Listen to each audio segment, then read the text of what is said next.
I'm back.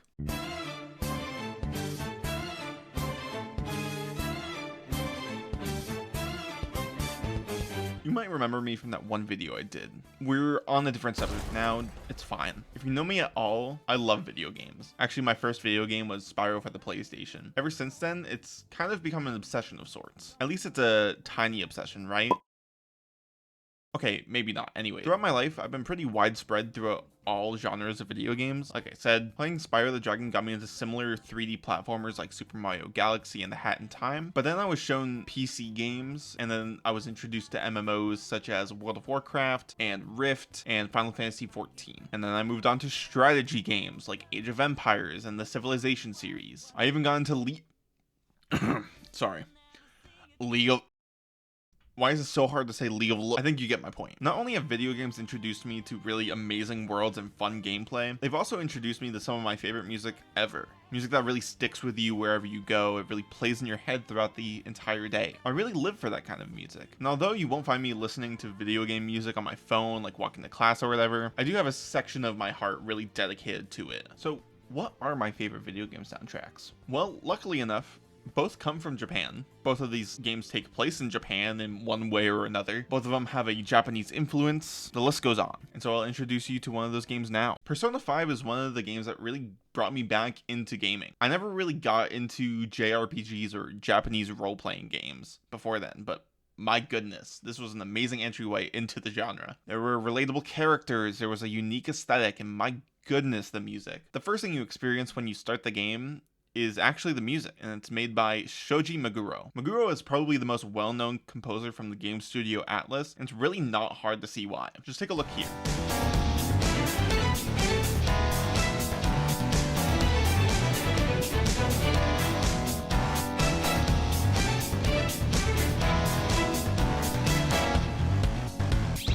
This is one of the openings from the deluxe version of the game, Persona 5 Royal. The amount of genre blends this one track has is kind of absurd. There's jazzy electric piano, there's grand strings, there's alternative rock guitars. The list goes on and on. Then you get this track, which is an interpolation of the opening track played just before.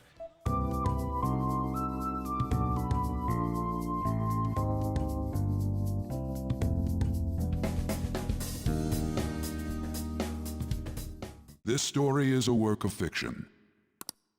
Similarities between characters or events to persons living or dead in your world are purely coincidental. Only those who have agreed to the above have the privilege of partaking in this game.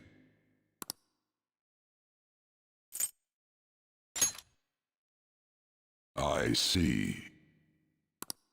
Everything that happens from here on in is real. Is that your cognition of this? Then unfortunately, I cannot allow you to partake of this game. I must ask that you leave. Well, we're not ready to play this yet. How about we get to the other game on this?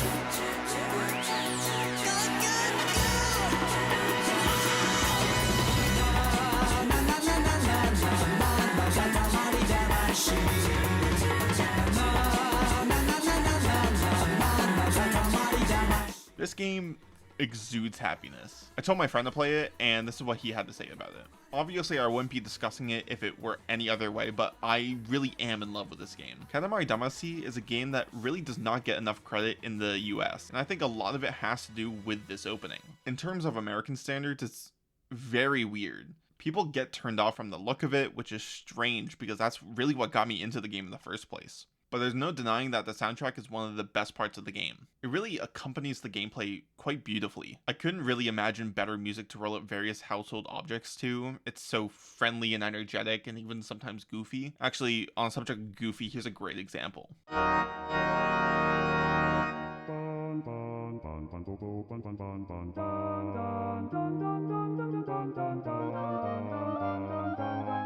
It really starts off super intense, but then it moves seamlessly into a happy little trio singing together. Every movement and piece that's thrown at you is so purposeful and makes you evoke some sort of emotion. I absolutely love it. And I think the opening track is actually a great start to the game. It kind of defines the game in a way. It's adventurous and it's whimsical and it's energetic. And so the soundtrack itself really lends to this game's success. A lot of similar games have really copied the mechanic of use small stuff to get bigger stuff, to get bigger stuff, to get bigger stuff. The most notable example I can think of is Donut County. I hate Donut County. It's the same premise as Katamari Damacy, except you're doing stuff in reverse. You're consuming smaller things to get access to bigger things to swallow even bigger things. Which sounds interesting, right? Wrong. It's less interesting, there's less things to discover, the story's boring, and the soundtrack doesn't add to it like Katamari does. I'm sorry, I'm very passionate about my hatred for Donut County. It's not a bad game per se, but there's a severe lack of memorability within the game, and a lot of it comes down to the music. The composers are great at what they do, don't get me wrong, they really made a very cozy game soundtrack.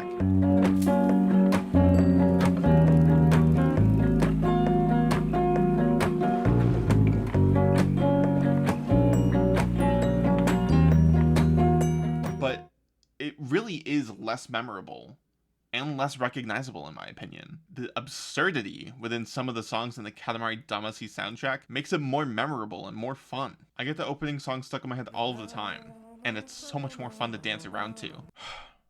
Okay, I think I'm ready to do this.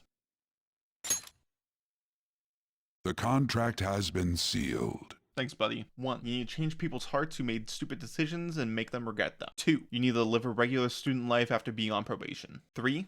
Win. With these themes and objectives, it's hard to find a unique, compelling, and fitting score. Shoji Meguro really ended up doing a lot with those ideas though. Take a listen to the theme that plays as you walk around in the normal world during a sunny day. Hey!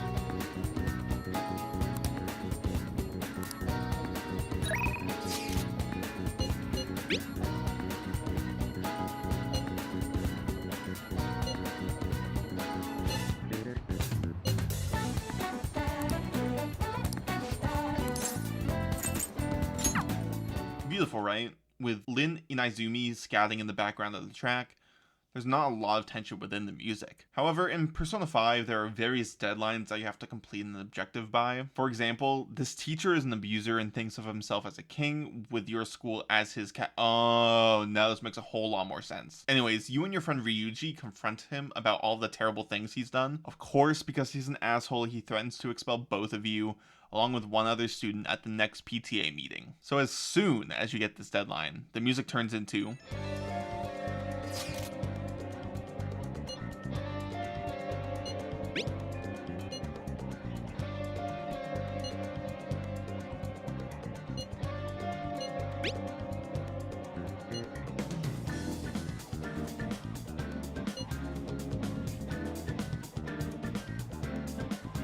Definitely more intense, right? The chords are a little bit more dissonant. Oh, you want proof? All right, hold on. All right, so Tokyo Daylight, the first track, is in A major.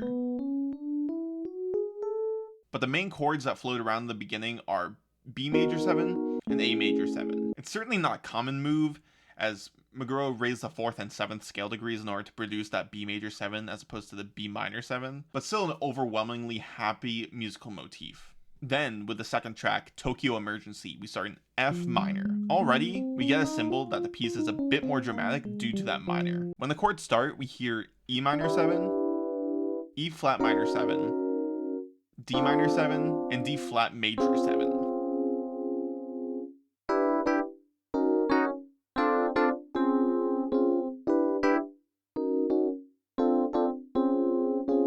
For people who don't know music theory, I know that's a lot. But basically what that's doing is walking down the keyboard from E to D flat. What makes that even more intense is the relationship between them. Usually there are certain intervals that make notes sound more harmonious, like this. These two notes in particular work really well together because they're a certain interval apart, a major third. You could also do these two notes and they'd sound a little bit more sad, but they still sound pretty harmonious. But what happens if I play these notes in sets of 2 together? They sound muddled, but because of the way that they're played, they sound great. Walking down notes is a very common move in jazz. Let's take a look at one more example from the soundtrack.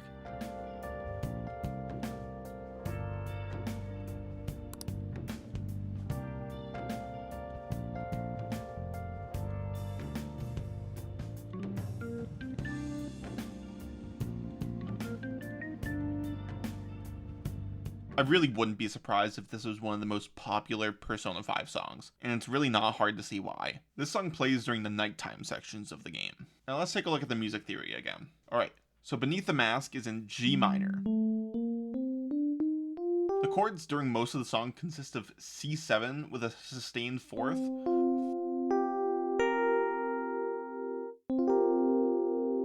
followed by a G minor ninth. This is what we call a classic plagal cadence, indicated by the movement from 4 to 1. This is a bit more standard when it comes to popular music, and I think that lends to its success. Here are some examples of some popular songs that use the plagal cadence.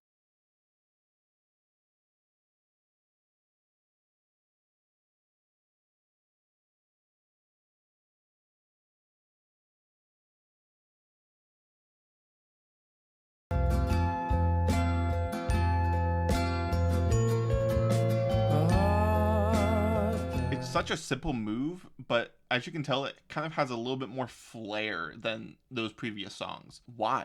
Well, with this jazzy soundtrack, the song is adding some other flares into the chords. If we were to play this music straight with just the C and the G playing, it would sound quite boring.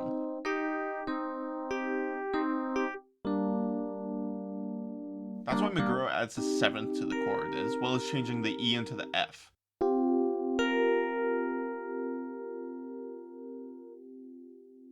It makes a major chord sound more mysterious in a way, and having a need to resolve into that root chord. With that root chord, you add a seventh and a ninth, and bada bing bada boom. Alright, I know I've spent a lot more time on Persona 5 than I did Katamari Damacy, but the Persona 5 soundtrack is just so much more fun to analyze in my opinion.